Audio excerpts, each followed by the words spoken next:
საღამოშვიდობისა 1 ივლისს BMG TV-ზე საქმის კურსის ეთერში ვაჯამებთ ამბებს ბიზნესზე და ეკონომიკაზე. მე ანა ლაპიაშვილი ვარ და სამუშაო დღის ბოლოს მნიშვნელოვან საქმიან ამბებს გიყვებით BMG-ის გუნდის წევრებთან ერთად. ფინანსთა სამინისტროს მონაცემებით ამ წლის 6 თვეში ბიზნეს DRG-ს ზედმეტობით 1.300.000 ლარი დაუბრუნდა. 2024 წელს ბიზნესის დამატებული ღირებულების გადასახადის ზედმეტობა 2.5 მილიარდი ლარი იყო. 2024 წელს DRG-ს დაბრუნების მოცულობა 9%-ით, ანუ 215 მილიონი ლარით გაიზარდა. ეკონომიკის სამინისტროს ინფორმაციით მარიამ ქრივიშვილი Huawei-ის პრეზიდენტ შეხვდა, რომლის დროსაც საქართველოში Huawei-ის გაფართოება განიხილეს, მათ შორის ქუთაისის ტექნოლოგიურ ჰაბში ჩართულობა და ენერგეტიკის სექტორში თანამშრომლობა. 5 თვეში სახელმწიფომ საგზაო მოძრაობის წესების დარღვევისათვის დაწერილი ჯარიმების აკრეფით 73 მილიონი ლარის შემოსავალი მიიღო. ფინანსთა სამინისტროს ხაზინის მიერ გამოქვეყნებული ანგარიშის თანახმად დაწერილი ჯარიმებიდან 29.100.000 ლარი ცენტრალური მთავრობის ბიუჯეტში შევიდა, 43.700.000 ადგილობრივი თვითმმართველობების ბიუჯეტში. დელტა გონიოს ყოფილი პოლიგონის გასანაღმად ტექნიკას $1.200.000 ტენდერის გარეშე ყიდულობს. გზების დეპარტამენტის ინფორმაციით 4 ივლისიდან წიწამური საგურამო ცხვარი-ჭამიას გზის გადასახვევამდე მონაკვეთის რეაბილიტაცია იწყება. სამუშაოები შესრულდება ავტოტრანსპორტის მოძრაობის ნაკლებად დატვირთულ საათებში. გზის სარეაბილიტაციო სამუშაოების მიმდინარეობისას პერიოდულად შეიზღუდება ერთი სამოძრაო ზოლი აღმოსავლეთიდან დასავლეთის მიმართულებით. 1 ივლისის ვაჭრობის შედეგად ლარი დოლართან მიმართებით გამყარდა. ლარის ცვლილებამ თეთრის 12 მიასეთი შეადგინა და დოლარის ღირებულება შესაბამისად 2 ლარი და 72 თეთრია. ეროვნული ბანკის განახლებული ინფორმაციით ვალუტა ევროსთან მიმართებით 2 თეთრი და 45 მიასეთით გაუფასურდა. დღევანდელი ბანკთაშორისი ვაჭრობის შედეგად და 1 ევროს ფასი შესაბამისად 3 ლარზე და 22 თეთრზე მრგვალდება. 2 თეთრი და 15 მიასეთით გაუფასურდა ლარი გირვანქა სტერლინგთან, რომლის ღირებულებაც 3 ლარი და 75 თეთრია. ლარის მიმართ თურქული ლირას ფასი 6 თეთრი და 83 მიასეთია. დოლარის ლართან პოზიციების მიღმა მნიშვნელოვანია ისიც, რომ 2025 წელი დოლარისათვის განსაკუთრებულად რთულია, რადგან წლის დასაწყისიდან დღემდე დოლარის ეროვნული ვალუტა თითქმის 10.8% არის გაუფასურებული, რაც 1973 წლის ფინანსური კრიზისის შემდეგ ყველაზე ცუდი შედეგია ამ ვალუტისთვის.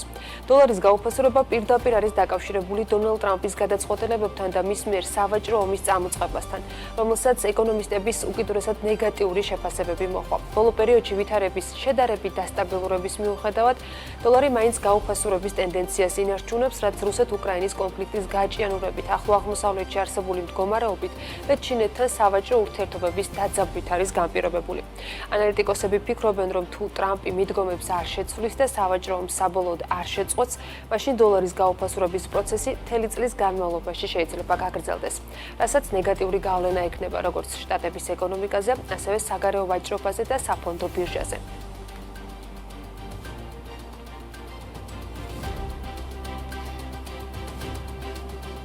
TBC კაპიტალის მიმოხილვით მოულოდნელია, რომ თანაბარ პირობებში საქართველოში საწვავზე ფასი კვლავ უნდა შემცირდეს. საინვესტიციო ბანკი წერს, რომ კონფლიქტის გამწვავებისას ნავთობი მსოფლიო ბაზარზე მნიშვნელოვნად გაძვირდა, თუმცა ცეცხლის შეწყვეტის შემდეგ კვლავ მყისიერად გაიაფდა. ზოგადად იმის მიუხედავად, რომ საქართველოს ნავთობპროდუქტების წმინდა იმპორტიორია და შესაბამისად ნავთობის ფასის ზრდა გამოწვევა, ასე დროს ქვეყანა ნავთობის მწარმოებლებისაგან შედარებით მაღალი სავალუტო შემოდინებებს იღებს. TBC კაპიტალის შეფასებით ეს ფაქტორი ერთმანეთს დიდწილად აბალანსებს. თუმცა, თუ გავყოფთ, რომ ბოლო 2 თვეში ბენზინისა და დიზელის ფასის კლება წლიური ინფლაციის შემცირებაში 0.5% პუნქტის წვლილს ასახავდა, ნავთობპროდუქტების მსოფლიო ფასის ზრდა ინფლაციის კუთხით უარყოფითი ფაქტორია. ბოლო დღეებში ბენზინგასამართ სადგურებზე საწვავის ფასი მცირედით გაზრდილია. მსოფლიო ბაზარზე ფასის ნორმალიზაციის პარალელურად არის მოლოდინი, რომ სხვა თანაბარ პირობებში საწვავზე ფასი კვლავ უნდა შემცირდეს. ამ დროისათვის ბარელი ნედლი ნავთობის ღირებულება $65 მიდამოებშია. ბრენტის ტიპის საწვავი $66 ფარგლებშია, WTI-ის ღირებულება $65-მდეა შემცირებული.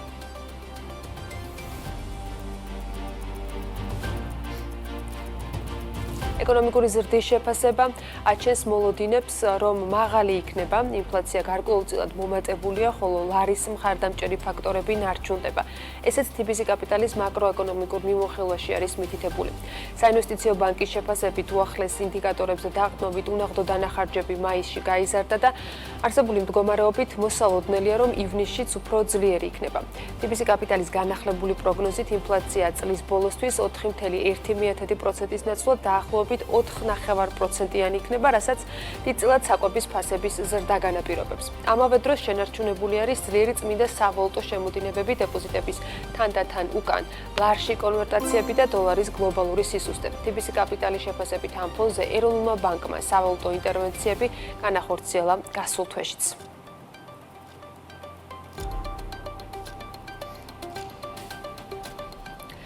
რიტეილ სექტორის წარმომადგენლების ნაწილის განცხადებით საცალო ვაჭრობის მიმართულებით რეალიზაციის კლების ტენდენცია. სექტორის წარმომადგენლები ამბობენ, რომ მიმდინარე წლის 6 თვეში ჯამურად გაყიდვების კლება, რაც მათი შეფასებით ქვეყანაში არსებულ არასტაბილურ გარემოს უკავშირდება.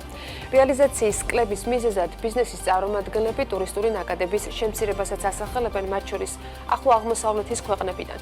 სექტორის ნაწილმა კი 6 თვე გაყიდვების ზრდით დაასრულა, თუმცა გვეუბნებიან, რომ შედეგის მიღწევა გააქტიურებული ფასდაკლებების და შეთავაზებების გზით შეძლეს.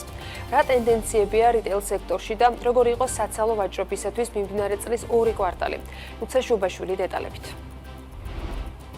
მიმდინარე წლის პირველი ნახევარი რიტეილ სექტორის ნაწილისთვის რთული გამოდგა. საცალო ვაჭრობის სექტორის წარმომადგენლების ნაწილი ამბობს, რომ მეორე კვარტალი გაყიდვების და მომხმარებელთა ნაკადის კლებით დასრულდა. როგორც ტანსაცმლის მაღაზიათა ქსელ კოტონში აცხადებენ, მათ შემთხვევაში მაისში გაყიდვების ზრდა ფიქსირდებოდა, თუმცა ივნისი კვლავ ნეგატიური გამოდგა, რისი მიზეზიც მათი შეფასებით მათ შორის რეგიონში არსებული ვითარება და ახლო აღმოსავლეთიდან ტურისტული ნაკადების კლება. შედეგად მაღაზიათა ქსელს ჯამურად 6 თვეში გაყიდვები 10%-ით, ხოლო მომხმარებელთა რაოდენობა 13%-ით შეუმცირდა. შემცირებულ რეალიზაციაზე საუბრობენ თბილისის ცენტრალში, სადაც ამბობენ, რომ ქვეყანაში შექმნილი არასტაბილურობის ფონზე გაყიდვების დაახლოებით 20%-იანი კლება ფიქსირდება. თბილისის ცენტრალის დირექტორის თქმით, არასტაბილურობის ფონზე მოსახლეობის ქცევა შეცვლილია. 20%-იანი კლება არის საცალო ვაჭრობაში, შარშანდელ წლის შემსაგებ პერიოდთან შედარებით. თვითონ მეორე კვარტალი ცოტათი უფრო რა თქმა უნდა გაუმჯობესება, იმიტომ რომ ის ჩვენ სექტორში შეიძლება მიდ სეზონში, საშუალო სეზონში, თუმცა ტურისტული ნაკადების კუთხითაც დიდ ძვრას დღეს ვეღარ ამ ეტაპზე ვერ ვიტყვის რომ ხედავთ. ესეთი ძირითადი კიდე ბაზარი როგორც იყო ისრაელი დღეს ეგეც სპექტაკლებად ჩაკეტილი არის. ამიტომ ამ ჭრილში დადებითი მოლოდინების ქონა მე მგონი დღეს საკმაოდ რთული არის.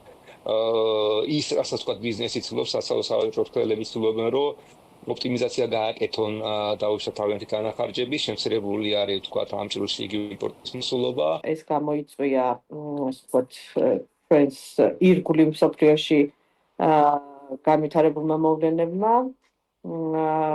იქიდან გამომდინარე, რომ ივნისის თვეში მომხმარებელთა შემომსვლელთა რაოდენობა დაიკლო 12%-ით და შესაბამისად ასევე 15%-ით დაიკლო გაყიდვება. გამოკითხვა ჩავატარეთ და უფრო განსაკუთრებულად ბათუმში, იმიტომ რომ ბათუმი როგორც იცით ამ სეზონზე ყოველთვის გამოირჩევა ტურისტების გაზრდის მიზნით, მაგრამ როგორც აღნიშნეს, თვითონ ადგილობრივმა მაცხოვრებელმა ებრაელებმა თუ რუსებმა თუ უკრაინელებმა რაღაცა ბევრმა დატოვა ქვეყანა. რომ შევაჯამოთ 6 თვე, მაინც კლება გამოდის შაშანდელ პირველ 6 თვესთან შედარებით დაახლოებით 10%-ის საშუალებით. გაყიდული პროდუქციის რაოდენობას თუ ავიღებთ, ესეც დაწეულია.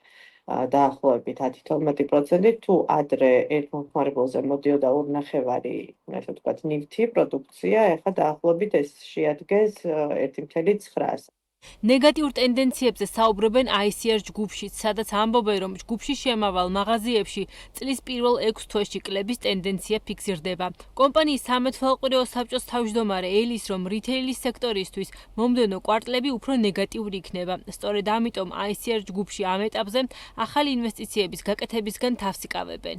ჩვენ გვაქვს კლება, ამ კლებას მაქსიმალურად ვამცირებთ დამატებითი ფასდაქმების ხარჯზე, აქტივობის ხარჯზე. მაგრამ ხვდებით, რომ ეს უფრო სიღრმისეულად წავა და უფრო პრობლემა იქნება. როგორი არ ვიცით, მაგრამ მაქსიმალურად ვცდილობთ რომ მომემზადოთ, ახალ ინვესტიციებს არ ვაკეთებ. კომპანია GTEX-ში, რომლის ჯგუფშიც 7 ბრენდი შედის, ამბობენ, რომ მათ შემთხვევაში წინასწარი მონაცემებით მეორე კვარტალში გაყიდვებში მცირედი ზრდა ფიქსირდება, თუმცა კომპანიაში აღნიშნავენ, რომ ამ მაჩვენებლებზე გასასვლელად რითეილ სექტორს გააქტიურებული ფასდაკლებების და შეთავაზებების გამოყენება სჭირდება, რაც საბოლოოდ კომპანიის მომგებიანობაზე ნეგატიურად აისახება. შემოსავლის ნაწილში კი ბატონო შეგვიძლია ვთქვათ, რომ გვაქვს ძალიან მცირედი ზრდა გვაქვს, თუმცა მაგალითად აი მოქმედებს როგორც თქვა, ბათუმის ტენდენცია, თქვა, ზრდის ბევრად უფრო დაბალი არის, თქვა, ვიდრე თბილისში. შესაბამისად, მე ვფიქრობ, რომ ძალიან კარგი იქნებოდა აქ ისეთი სიღრმისეული ანალიზის გაკეთება, რომ აი ამ ზრდამ, მხოლოდ შემოსავლის ზრდამ, ასე ვთქვათ, შეცდომაში არ შეგვიყვანოს, ხო, რეალურად რასთან გვაქვს საქმე. აი მაგალითად, შარშანდელთან შედარებით, თქვა, უფრო აქტიურად ვიყენებთ რაღაცა სხვადასხვა მარკეტინგულ კამპანიებს, ფასდაკლებებს, აქციებს, იქ cashback-ი იქნება, თქვა, ბანკიდან წამოსული რაღაც აქციები თუ ესე შემდეგ, ხო? რეალურად ცოტა უფრო მეტი დატვირთვით გჭირდება ესეთი აქციების გამოყენება, იმისთვის რომ შევინარჩუნოთ აი ეს ზრდის ტემპი, რომელიც გჭირდება რეალურად. რეალიზაციის დადებით ტენდენციებზე საუბრობენ სინომი რითეილში. კომპანიის დირექტორის რეზო მაღალაშვილის განცხადებით, მათი ჯგუფის შემთხვევაში წლის პირველ კვარტალში გაყიდვები დაახლოებით 30%-ითაა გაზრდილი. მეორე კვარტალში კი 20%-იანი ზრდა დაფიქსირდა. თუმცა კომპანიაში აღნიშნავენ, რომ ბოლო დღეების განმავლობაში შეინიშნება გაყიდვების ზრდის ტემპის კლება, რაც მათი შეფასებით ახლო აღმოსავლეთიდან, მათ შორის ისრაელიდან ტურისტული ნაკადების კლებას უკავშირდება. პირველი კვარტალი დაახლოებით 30% აღემატებოდა 2020-ის პირველ კვარტალს, ხოლო მეორე 20%-ით ანალოგიურ მეორე კვარტალს შარშანდელის წლის. ამიტომ შედეგები კარგი არის. ერთ-ერთი ბოლო დღეებში აღინიშნება ცოტა ვარდნა ტრაფიკის განსაკუთრებით, რასაც ვხედავთ, ეს არის ახლო აღმოსავლეთის მიმართულებიდან კლიენტების ნაკლებობა, ძირითადად ტურისტები არაბული ქვეყნებიდან მოიკლო, ასევე ისრაელიდანაც მოიკლო ტურისტებმა ბოლო დღეებში. შესაძლოა მიმდინარე მოვლენებთან იყოს დაკავშირებული ახლო აღმოსავლეთში.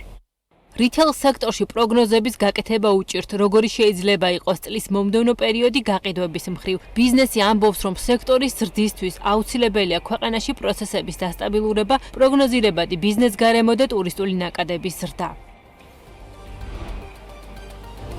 საკრედიტო პორტფელის ზრდის ტემპი დამაკმაყოფილებელია, ამბობენ საბანკო ასოციაციაში. როგორც ასოციაციის ანალიტიკური დირექტორი განმარტავს, სესხების ზრდის ტემპის შენელება მათ შორის გაძვირებულ საკრედიტო რესურსს და გადავადებულ მოთხოვნას უკავშირდება, თუმცა არის მოლოდინი, რომ შემოდგომიდან დაკრედიტების ტემპი გააქტიურდება. ბოლო რამდენიმე თვეა საბანკო სექტორში საკრედიტო პორტფელის ზრდის ტემპის შენელება, თუ მაგალითად გასული წლის მაისში სასესხო პორტფელი თითქმის 19%-ით იყო გაზრდილი, წელს მაისში ზრდის ტემპი 15%-მდეა შენელებული. საკრედიტო პორტფელი დეკემბერთან შედარებით გაზრდილია 5%-ით, ხოლო წინა წლის შესაძლებელი პერიოდთან მიმართებით დაახლოებით 16%-ით. თუ შევადარებთ ჩვენ წინა წლების მაჩვენებლებს, ოდნავი შემცირება გვაქვს, თუმცა ეს ყველაფერი, ასე ვთქვათ, განპირობებულია იმით, რომ არსებობდა მოლოდინები პროცენტების კლებისა, იგივე ფედერალური სარეზერვო სისტემიდან, ჩვენ გქონდა საუბრები, ვთქვათ, იგივე ეროვნული ბანკის ხელმძღვანელობასთან, ისინიც ფიქრობდნენ ხوار შეემცირებინათ, ანუ ჩვენ ვფიქრობთ, რომ ეს იყო გადავადებული მოთხოვნის ბრალი, ყველა ელოდებოდა, რომ შეიძლება საფუძვლო განაკვეთები შემცირებულიყო და შესაბამისად შემდგომში აიღებდნენ, ასე ვთქვათ, ეს. თუმცა სოფლიოში და რეგიონში განვითარებული მოვლენების გამო გარკვეულწილად, გარკვეულ პროცენტულს დასადანაც გვაქვს საქმე. უფრო მეტად, ასე ვთქვათ, სესხების ზრდა მოსალოდნელი არის უკვე საფულის პერიოდის, ასე ვთქვათ, დასრულებისთვის, თუმცა ბიზნესი ჩვეულებრივად ვითარდება, ბიზნესის სესხები, ასე ვთქვათ, გაიცემა. წინა წელსაც ზორნიშნა იყო, იმის წინა წელსაც ზორნიშნა იქნება და ვფიქრობთ, რომ ამ წელს, ვთქვათ, თუ საკრედიტო პორტფელი დაახლოებით ესე 15-16% გაიზრდება, ვთქვათ, წლის ბოლოსთან შედარებით, საკმაოდ კარგი მაჩვენებლებს აჩვენებს საქართველოს საბანკო სისტემა. 4 კლების შემდეგ მაისში თბილისში უძრავი ქონების ტრანზაქციების რაოდენობა გაიზარდა. ამ პერიოდში საცხოვრებელი ბინების ტრანზაქციების რაოდენობამ 3427 ერთეული იყო, რაც წინა წლის მაისთან შედარებით 7.2%-ით ზრდას ნიშნავს. კოლეჟ ჯორჯიას მონაცემებით ზრდის მიზეზი ძირითადად პირველადი ბაზარია, სადაც ქალაქის მასშტაბით საშუალო შეწონილი ფასი 15.2%-იან ზრდას აჩვენებს. რა ტენდენციებია ბაზარზე და როგორ უყურებს სექტორის სტატისტიკის მიღმა არსებულ რეალობას. დეტალებს თათია ჩაფიჩაძე გვიყვება სიუჟეტში. 2025 წლის ხუთვეში თბილისში უძრავი ქონების ტრანზაქციების რიცხვი ახალ პროექტებში 3%-იან, ძველ პროექტებში კი 21%-იან კლებას აჩვენებს.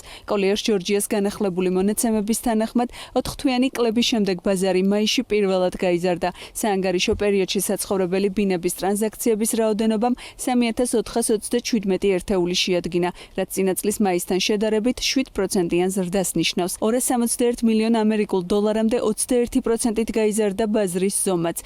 რაც შეეხება ფასებს, ახალაშენებული ბინების საშუალო შეწონილი გასაყიდი ფასი 2024 წლის მაისთან შედარებით გარეუბანში 13.5%-ით გაიზარდა. ფართო ცენტრში ზრდა 8.4%, ხოლო ქალაქის ცენტრში 6% იყო. მოთხოვნის შესუსტების მიუხედავად ფასები გაიზარდა ძველ ბინებზეც. ქალაქის ცენტრში ზრდა 9.5%, ფართო ცენტრში 1.4%, ხოლო გარეუბანში 3.8% იყო. ტრანზაქციების რაოდენობა თბილისში პირველი 4 თვის განმავლობაში იყო შემცირებადი, თუმცა მაისში 7% გაიზარდა ტრანზაქციების რაოდენობა.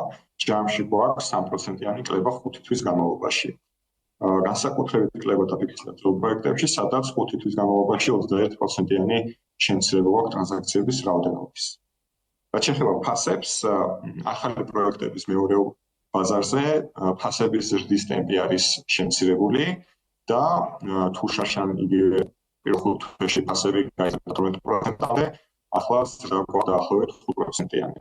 იბერკომპანიაში აცხადებენ, რომ წლის დასაწყისში არსებული გეგმის შემცირების ხარჯზე დღეს გაყიდვების სამიზნე ნიშნულზეა. თუმცა ლევან დიასამიძე BMG-სთან განმარტავს, რომ ამ შედეგზე გასვლისთვის მათ შიდა პროდუქტების შექმნა, რისკების საკუთარ თავზე გადატანა და მარკეტინგული ბიუჯეტის ზრდა მოუწიათ. რაც შეეხება ფასების მხრივ არსებულ ვითარებას, კომპანიაში ამბობენ, რომ მომხმარებელი ფასის მხრივ განსაკუთრებული მგრძნობელობით გამოირჩევა, რასაც სექტორის სხვადასხვა ტიპის შეთავაზებით პასუხობს. ერთის მხრივ საფინანსო ორგანიზაციები ამ შემთხვევაში ბანკებს გულისხმობ, დაკრედიტების კუთხით შედარებით შენელებულები არიან, ესე ვთქვათ, რიგ შემთხვევებში კორპორატიული დაკრედიტების კუთხით გაჩერებულებიც კი არიან და ამ ფონზე გაყიდვების შესანარჩუნებელი აქვს დეველოპმენტს. შესაბამისად, დავიწყეთ შიდა პროდუქტების, შიდა განვადებების, გარკვეული რისკების აღება ჩვენ თავზე. რამაც ის შედეგი მოგვიტანა, რომ გაყიდვები შევინარჩუნეთ გარკვეულწილად. ასევე ერთ მინუს გამოვყოფ კიდე დანახარჯების ნაწილში სოცმედია, მარკეტინგი ამ კუთხით გარკვეულწილად გაგვეზარდა. ამ ეტაპზე შევაფასებთ, რომ ნორმალურად მივდივართ, ბაზარი ნორმალურად ვითარდება, მაგრამ იმის ხარჯზე, რომ დეველოპერები უფრო, ესე ვთქვათ, გააქტიურდნენ, უფრო მეტ რესურსს ხარჯავენ იმის შესაქმნელად, რაც ადრე შეიძლება სხვაგვარად გაგვევითარებინა და მივსულიყავით იმ ციფრებამდე. მცირედი აქციაც კი ფასდაკლების ეგრევე აისახება, თუ ადრე მისთვის სხვა საკითხები, ლოკაცია, ადგილმდებარეობას გულისხმობ, ლოკაციას, არ ვიცი, პროექტის შინაარსი, გამწვანება, ეკოსისტემა იყო მნიშვნელოვანი, დღეს უფრო ფასზე ორიენტირებული გახდა მომხმარებელი.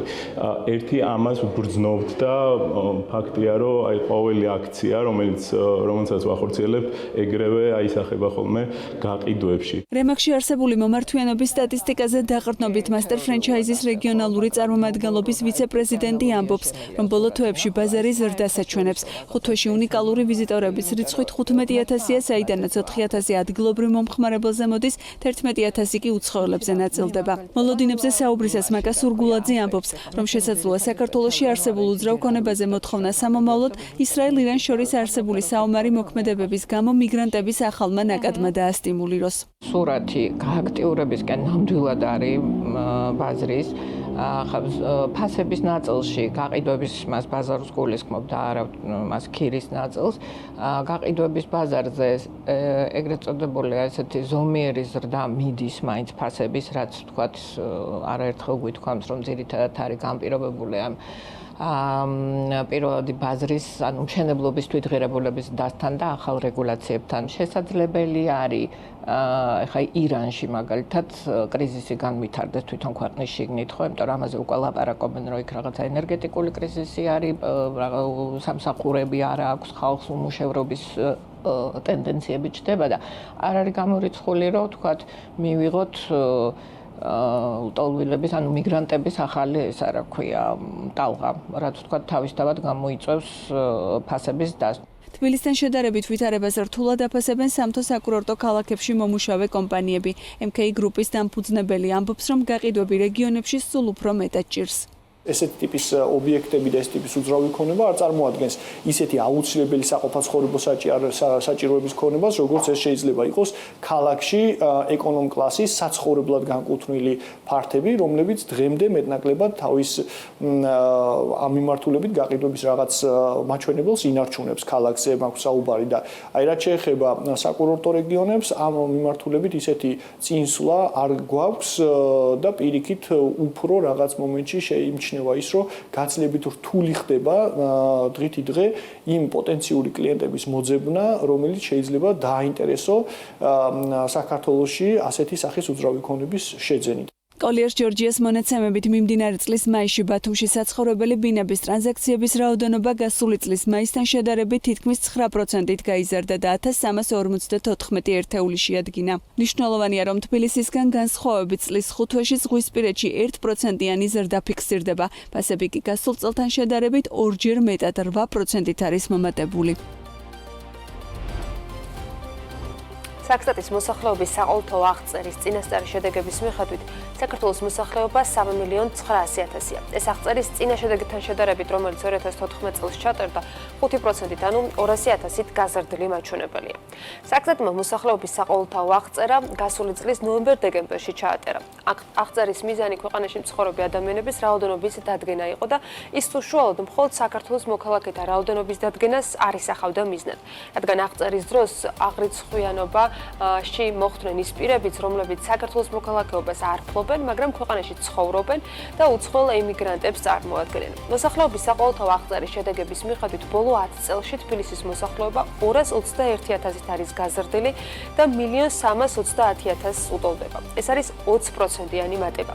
თბილისის შემდეგ ზრდის მიხედვით მეორე ადგილზე ბათუმი არის, რომლის მოსახლეობაც 10 წელში 82.000-ით გაიზარდა, რაც 53%-იანი მატება. თუმცა ამ რეგიონებისგან განსხვავებით მოსახლეობა შემცირებულია იმერეთში, სამეგრელო ზემო-სვანეთში, კახეთში, შიდა ქართლში, სამცხე-ჯავახეთში, გურიაში, რაჭალეთ-ჩხუმში და ქვემო სვანეთში. მათ შორის ყველაზე მკვეთრად 28.000 ადამიანით კლება არის იმერეთში. პროცენტულად კი ყველაზე დიდი 11%-იანი კლება გურიაშია, რომლის მოსახლეობაც ბოლო 10 წელში 12.600-ით შემცირდა. შესაბამისად, თბილისის, ბათუმის და რუსთავის გარდა საქართველოს მოსახლეობა კლებას აჩვენებს. ტავი აეროპორტი თბილისის აეროპორტში 150 მილიონი დოლარის ინვესტიციის ჩადებას გეგმავს. გამტარუნარიანობა 50%-ით გაიზრდება. თბილისის საერთაშორისო აეროპორტის განვითარების საინვესტიციო გეგმებზე კომპანია ტავ აეროპორტის პრეზიდენტ სერქან კაპტანმა ეკონომიკის მინისტრ მარიამ ქრივიშვილთან შეხვედრისას ისაუბრა. ივნისში ფოთის საზღვაო ნავსადგურმა 2096 მანქანით დატვირთული კონტეინერი მიიღო. ნავსადგურმა 8001 ავტომობილი დაამუშავა. საქართველოს სომხეთ შორის მგზავრთა გადამყვანებისათვის ახალი რეგულაცია ამოქმედდა. ეკონომიკის სამინისტროს ინფორმაციით, ივლისიდან საზღვარზე გადამყვანებისათვის მგზავრთა სიის წინასწარი შევსება სავალდებულო ხდება. რუსული კომერსანტის ინფორმაციით ოკუპირებულ სოხუმში კიდევ ერთმა სანქცირებულმა ავიაკომპანია რუსლაინმა დაიწყო ფრენა. ადმინისტრაციულ სამართალდარღვევათა კოდექსში დაგეგმილი ცვლილებებით ეგრეთ წოდებული დრიფტი შესაძლოა ყველა ტიპის სატრანსპორტო საშუალებისათვის აიკრძალოს. კანონის დარღვევისათვის ჯარიმა ამ დროისათვის 300 ლარია. კანონპროექტის ავტორების მოლოდინია, რომ სატრანსპორტო საშუალებების ნუსხის გაფართოება საბიუჯეტო შემოსავლებზე აისახება. კაცრდება სატრანსპორტო საშუალების ეგრეთ წოდებული მაყუჩის გადაკეთებასთან დაკავშირებით მიდგომა. შემთხვევა 200 ლარი დაჯარიმებას გამოიწვევს. შენელების მიუხედავად ივნისში ტურისტების დანახარჯები როგორც ჩანს მაისზე მაღალი იქნება. ასეთი არის TBC კაპიტალის ყოველთვიური მაკროეკონომიკური მიმოხილვის ნაწილი. ამ მიმოხილვაში წერია, რომ ახლო აღმოსავლეთის კონფლიქტის ფონზე 12 ივნისის შემდეგ ტურისტულ ხარჯებში შენელება იყო, თუმცა კლება მასშტაბური არ ჩანს და 23 ივნისის შემდეგ მცირედი ზრდაა. TBC კაპიტალის შეფასებით ისრაელი საქართველოში უცხოური ვალუტის შემოდინების მნიშვნელოვანი წყაროა, განსაკუთრებით ტურისტული შემოსავლის მხრივ. TBC კაპიტალი აღნიშნავს, რომ ისრაელიდან Google-ის საძიებო სისტემაში საქართველოს შესახებ ძებნათა სიხშირე ბოლო დღეებში მნიშვნელოვნად არის გაზრდილი, რაც ტურიზმის კუთხით მაღალ ინტერესზე მიუთითებს. TBC-ის მთავარი ეკონომისტი წერს, რომ ტურიზმიდან შემოსავლების დანაკლისი განსაკუთრებით დიდი არ ყოფილა, რაც აისახა ეროვნული ბანკის ინტერვენციებში, რაც ივნისში მათ შორის თვის მეორე ნახევარში კვლავ მასშტაბური იყო.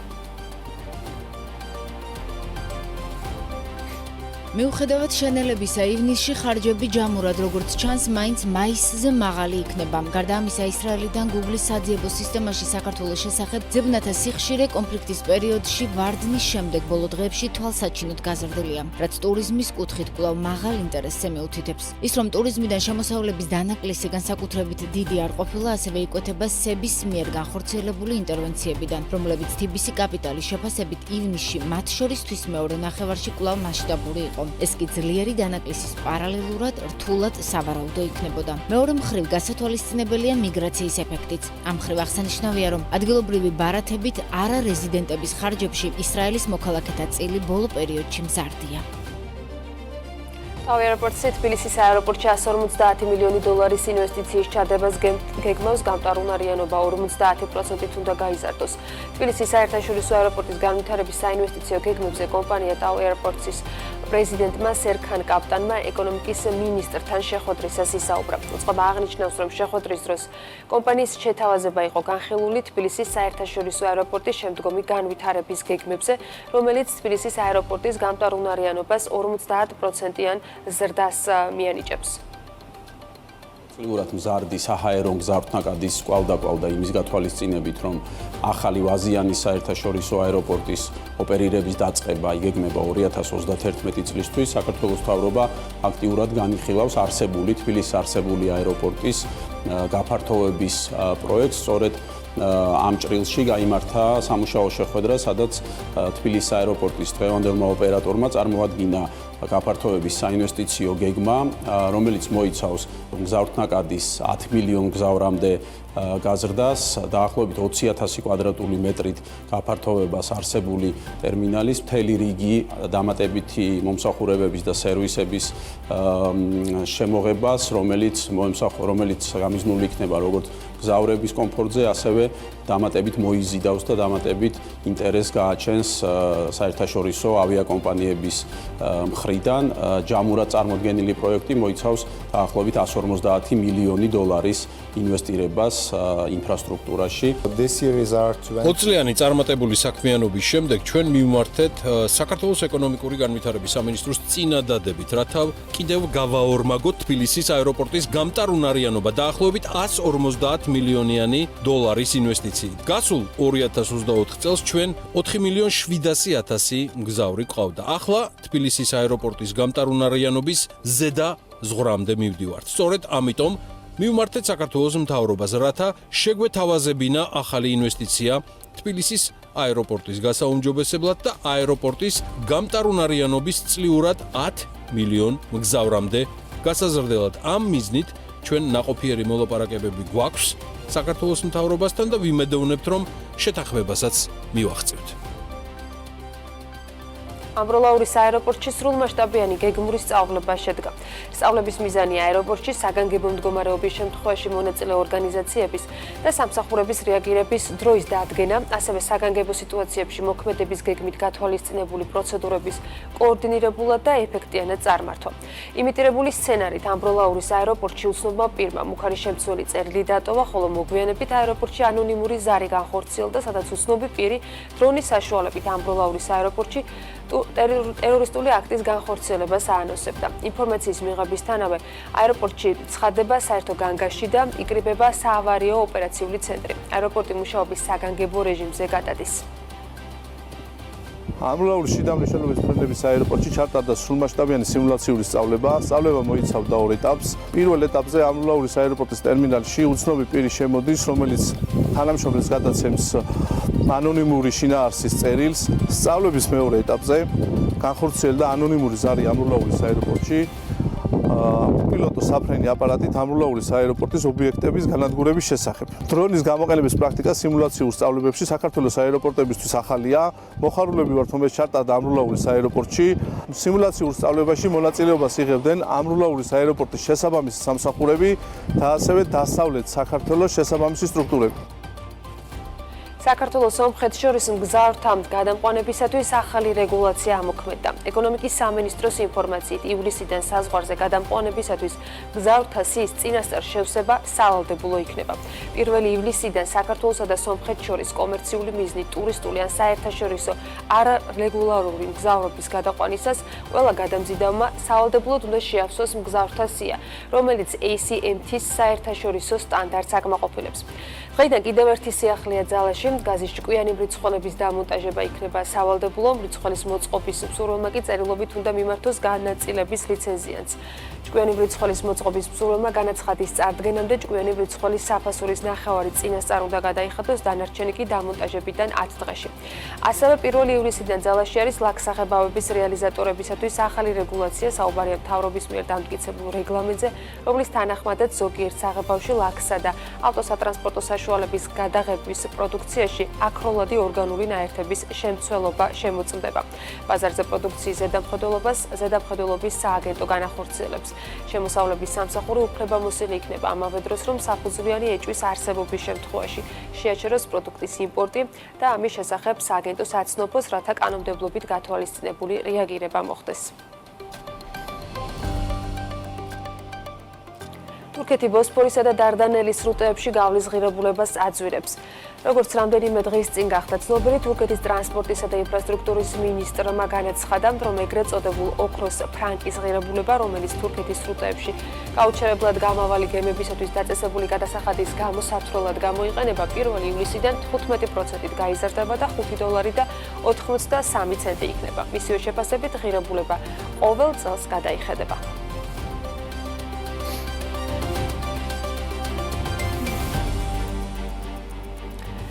დიბრიგი ყარსის საქართველოს საზღვრის სარკინიგზო ხაზის რეკონსტრუქცია მოდერნიზაციის პროექტის საერთაშორისო ტენდერის ფარგლებში თურქეთმა მსოფლიო ბანკისგან დასაფინანსებლად $660,000 მიიზიდა. ხოლო თანადაფინანსება აზიის ინფრასტრუქტურის საინვესტიციო ბანკის და ისლამური განვითარების ბანკის მხრიდან მოხდება. თურქეთის ტრანსპორტისა და ინფრასტრუქტურის სამინისტროსთან არსებული ინფრასტრუქტურული ინვესტიციების მთავარი სამმართველოს ინფორმაციით პროექტის სახელწოდება აღმოსავლეთ თურქეთის შუა დერეფნის რკინიგზის განვითარება და ის 2 კომპონენტისგან შედგება. პირველი არის დიბრიგი ყარსის საქართველოს საზღვრის სარკინიგზო ხაზის რეკონსტრუქცია მოდერნიზაცია, რაზეც დაახლოებით $1,319,200,000 დაიხარჯება. მეორე კომპონენტი პროექტის მართვა, რაც დაახლოებით $5.5 მილიონი დაფინანსდება. მსოფლიო ბანკის მიერ დაფინანსებული კონტრაქტების შესყიდვები ბანკის IPF სესხებლისათვის შესყიდვის რეგულაციების შესაბამისად განხორციელდება და ყველა კვალიფიციური კომპანიის და ფიზიკური პირისთვის ღია იქნება, რაც ამ რეგულაციებითაა განსაზღვრული.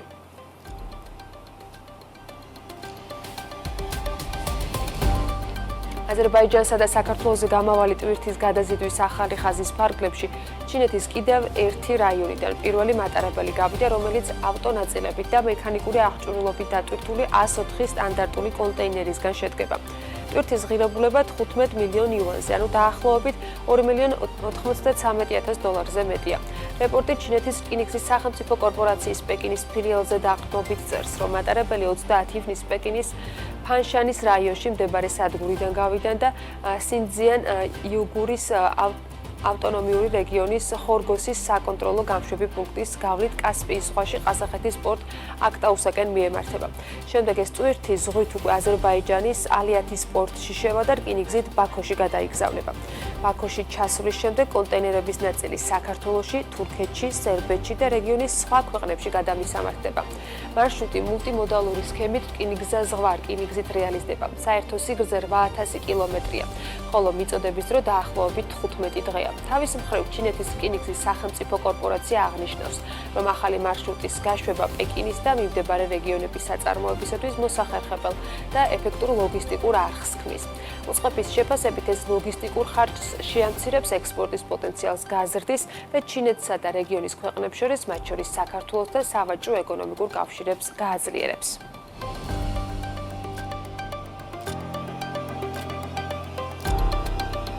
ათომის განვითარების გენერალური გეგმის კონცეფციის საჯარო განხილვა ჩატარდა, ლურჯი ეკონომიკა, ლოგისტიკა, საზღვაო ტრანსპორტის და მწვანე დერეფნების განვითარება. ეს არის იმ მიმართულებების ნაწილი, რომელსაც ბათუმის გენერალური გეგმის კონცეფცია ითვალისწინებს. დოკუმენტი მასზე მომუშავე სითი ინსტიტუტმა ბათუმის საკრებულოს წარუდგინა. სითი ინსტიტუტის ხელმძღვანელი ამბობს, რომ დოკუმენტთან მიმართებით საჯარო განხილვაზე შენიშვნები არ ყოფილა. გარკვეული პერიოდი ალბათ 15-14 სამუშაო დღე დაჭირდება იმას, რომ ჩვენ დავუცადოთ, ხო არ არის რაიმე შენიშვნები, ხომ არ არის რაიმე წინადადებები, რომ ამის გათვალისწინება მოხდეს თუ ისინი რაციონალურია, ამას უნდა დავუცადოთ ეს პროცედურაა და შემდეგ უკვე ლაპარაკია იმაზე, რომ საკრებულოს გადაუგზავნოს სამსახურმა უკვე დოკუმენტი დასამტკიცებლად. ის ბოლოსკენ უნდა იყოს გარკვეულწილად საკრებულოსზე გატანილი ეს საკითხი. იმიტომ რომ თავად მოგეხსენებათ, რომ ცნობები ყოველდღე ალბათ ვერ ჩატარდება და აქედან გამომდინარე აგვისტომდე უნდა მოესწროს. თქონდა მუნიციპალიტეტებზე და აღმასრულებელ ხელისუფლებაზე არის დამოკიდებული და მათ შორის საკრებულოებზე თუ როგორ გაართმევენ თავს ამას. ახლა ყველა შემთხვევაში ეს შეიძლება ინდივიდუალურად განვიხილოთ. მე იმედი შემიძლია მხოლოდ ვიქონიო იმისი, რომ ჩვენს მიერ მიწოდებული დოკუმენტი და რომელიც საბოლოოდ იქნება მოწონებული, დარწმუნებული ვარ მე მერის მხრიდანაც და საკრებულოს მხრიდანაც, და თავარია საზოგადოების მხრიდანაც, ის რეალურად განხორციელდება. დელტა გონიოს ყოფილი პოლიგონის გასანაღმა ტექნიკას 1,200,000-ად ტენდერის გარეშე ყიდულობს. შესყიდვების სააგენტოს ვებგვერდზე განთავსებული ინფორმაციით 26 ივნისს გამოიცა თავდაცვის მინისტრის ბრძანება, რომლის ფარგლებშიც გონიოს ყოფილ სამხედრო პოლიგონის ტერიტორიაზე უნდა გაგრძელდეს ფეთქებად საშიში საგნებისგან გაწმენდითი სამუშაოები. დელტას დაევალა სამუშაოების მხარდაჭერა და შესაბამისი ტექნიკით მომზადება გამართვის სამუშაოების უზრუნველყოფა. ამ დროისთვის ცნობილი არის, რომ მმართველი პარტიის პოზიციის თანახმად გონიოს ყოფილ პოლიგონზე და კრწანისის პარკში 6 მილიარდი დოლარის მოცულობის ინვესტიცია უნდა განახორციელოს არაბთა გაერთიანებული საამიროების დეველოპერულმა და საინვესტიციო კომპანია Eagle Hills-მა, რომლისთვისაც ტერიტორიაზე შესაბამისი სამუშაოები ხორციელდება. იქამდე ვიდრე ტერიტორიაზე ემარის ინვესტიციის განხორციელება დაანონსდებოდა, 2021 წელს ყოფილი პრემიერ-მინისტრი აღნიშნავდა, რომ გონიოში ახალი ქალაქი აშენდებოდა, სადაც კაზინოები და ბანკები იქნებოდა, თუმცა ინვესტიცია ადგილზე განხორციელებული ამ დრომდე არ არის. სასამართლოს ეზოში შენობასა და სხდომის დარბაზში ნებართვის გარეშე ვერც აუდიო ჩანაწერის გაკეთება მოხდება. ქართულ ოცნებაში ამბობენ, რომ აუდიო ჩანაწერის რეგულირება წინა კვირას მიღებული ცვლილებების დროს უბრალოდ გამორჩათ. ახალ არჩეული პარლამენტის პირველ სხდომას პრეზიდენტი აღარ გახსნის. რეგლამენტი შეიცვალა, რომლის მიხედვითაც სხდომას დამსწრე უხუცესი პარლამენტის წევრი გახსნის. ეკონომიკისა და მდგრადი განვითარების ახალმა მინისტრმა მარიამ ქრივიშვილმა ჯერჯერობით თავისი წინამორბედის ყველა მოადგილე თანამდებობაზე დატოვა. თავდაცვის მინისტრის ირაკლი ჩიქოვანის მოადგილედ იოსებ ოქრომელიძე დაინიშნა. მინისტრის თებერვალში დანიშნული მოადგილე გიორგი ლილუაშვილი პოსტიდან 24 ივნისს წავიდა. თურქეთი ბოსფორისა და დარდანელის სრუტეებში გავლის ღირებულებას ზრდის. 1 ივნისიდან ფასი 15%-ით მოიმატებს. დანიამ ევროკავშირის საბჭოს თავმჯდომარეობა 6 თვით გადაიბარა. დასავლური მედია წერს, რომ კოპენჰაგენი ევროკავშირის ამ გადამწყვეტ მომენტში ორ მთავარ პრიორიტეტს უსაფრთხოებას და კონკურენტუნარიანობას ასახელებს. საქართველოში მარიხუანას და კანაფთან დაკავშირებული დანაშაულებისთვის სასჯელი მკაცრდება. პარლამენტი განიხილავს ცვლილებებს სისხლის სამართლის კოდექსში, რომლის მიხედვითაც კანაფის ან მარიხუანას უკანონო შეძენა, შენახვა, გადაზიდვა ან გადაგზავნა იმავე რეჟიმში მოექცევა, როგორც სხვა ნარკოტიკების. მცირე ოდენობით კანაფის 10 გრამამდე, გამომშრალი მარიხუანას 5 გრამამდე ფლობა ადმინისტრაციულ პასუხისმგებლობას გამოიწვევს. გამეორებისას კი ჯარიმას, საზოგადოებრივ შრომას ან 1 წლამდე პატიმრობას. სისხლის სამართლის დასჯადი ოდენობის კანაფის დაახლოებით 10-დან 155 გრამამდე, გამომშრალი მარიხუანას კი 5-დან 70 გრამამდე ფლობა 6 წლამდე თავისუფლების აღკვეთას გამოიწვევს. დამზადება, გადაზიდვა კი 3-დან 7 წლამდე პატიმრობას. დიდი და განსაკუთრებით დიდი ოდენობის შემთხვევაში გათვალისწინებული არის 8-დან 20 წლამდე ან უვადო პატიმრობა. მკაცრდება რეგულაციები რეალიზაციაზეც. გადაიხედება საკონსტიტუციო სასამართლოს გადაწყვეტილებები კანაფის მოყვანაზე და მასზე ისეთივე სანქციები გავრცელდება, როგორც სხვა ნარკოტიკული საშუალების შემცველ მცენარეებზე. 155 გრამამდე კანაფის მოყვანისათვის გათვალისწინებული არის 6 წლამდე პატიმრობა ან ალტერნატიული სასჯელები.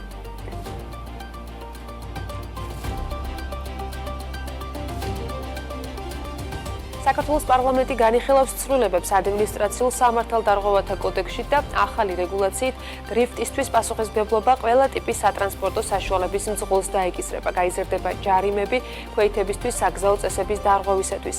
10 ლარის ნაცვლად 50 ლარი იქნება, გამეორების შემთხვევაში კი 20-დან 100 ლარამდე.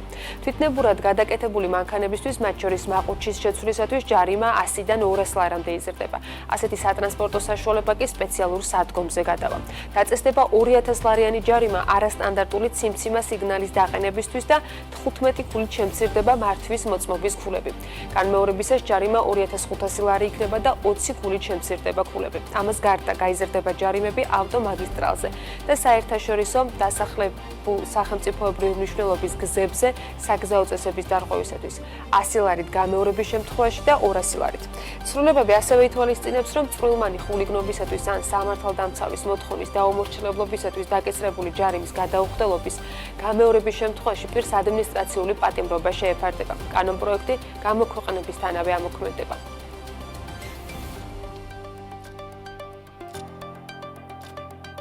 საგზაო მოძრაობის წესების დარღვევისათვის ქვეითებისთვის დაწესებული ჯარიმებიც იზრდება. ამას ითვალისწინებს კანონის პროექტი, რომლის საფუძველზეც გეგმაში არის ადმინისტრაციულ სამართალდარღვევათა კოდექსში ცვლილებები.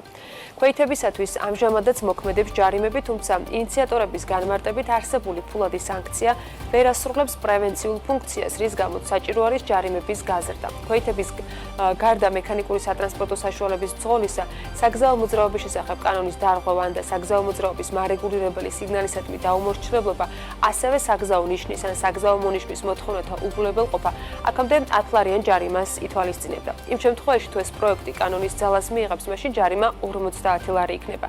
ამასთანავე 1 წლის ვადაში იმავე დანაშაულის გამეორების შემთხვევაში ჯარიმა 20 ლარია. დაგეგმილი ცვლილებით კი ის 100 ლარი გახდება.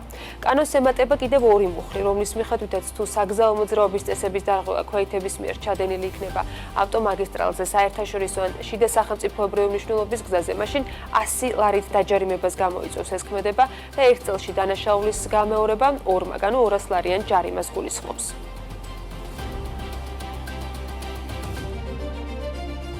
რუსეთის უკრაინაში სრულმასშტაბიანი შეჭრის შემდეგ დასავლურმა კომპანიებმა რუსეთში თვითმფრინავის ნაწილების ექსპორტი აკრძალეს, რასაც მოსკოვის საავიაციო ფლოტი უნდა შეემცირებინა და მიუხედავად ამისა, ფინური მედია წერს, რომ 3 წლის განმავლობაში მოსკოვმა Airbus-ისა და Boeing-ის თვითმფრინავების $1.2 მილიონი ღირებულების ნაწილები იყიდა. საუბარი არის 2022 წლის ნოემბრიდან 2024 წლის სექტემბრამდე შესრულებულ 4000-მდე გადაზიდვაზე გლობალურად 360 კომპანიის მონაწილეობით, რომელთა უმრავლესობაც არაბთა გაერთიანებულ საამიროებში, გაბონში, ჩინეთში და თურქეთშია რეგისტრირებული.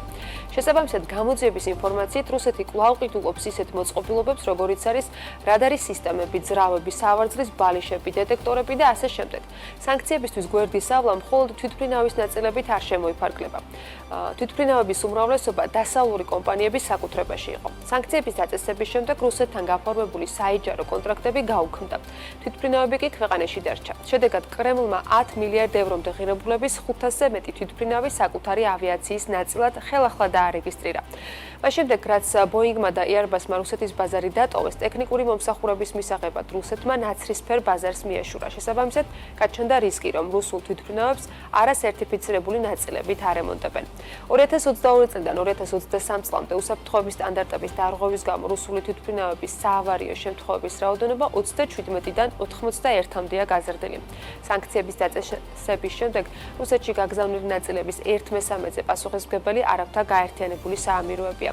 ფინური მედია წერს, რომ Airbus-ის წარმომადგენელი მათთან საუბარში აღნიშნავს, რომ კომპანია კანონს იცავს და ოფიციალური წარმოების მისაკვლევად საჭირო მექანიზმებსაც ატარებს, თუმცა ყალბი ან აღურიცხავი პროდუქციის პოვნის შესაძლებლობა მას არ აქვს.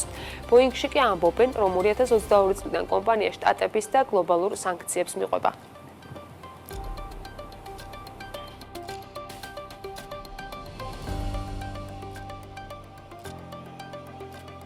რუსეთის ერთ-ერთი სისტემური ბანკის გენერალური დირექტორი გერმან გრეფი მომავალ წელს ქვეყნის ეკონომიკაში რთულ პერიოდს პროგნოზირებს.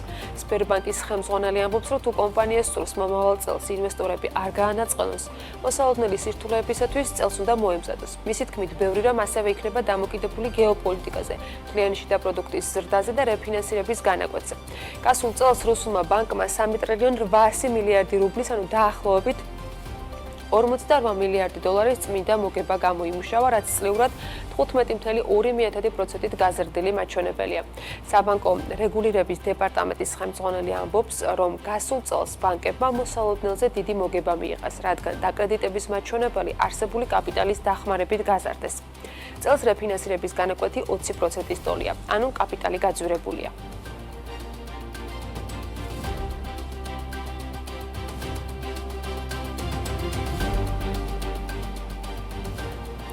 ასეთი იყო საქმის კურსის შემაჯამებელი გამოშვება ამ დროისათვის. წინ საქმიანი საღამო გელოდებათ, რომელსაც გიორგი არონია და გიორგი თოლორდოვა გაუწყობიან. ჩვენ ერთმანეთს ხვალ შევხვდებით BMG TV-ს ეთერში საღამოს 7 საათზე დროებით.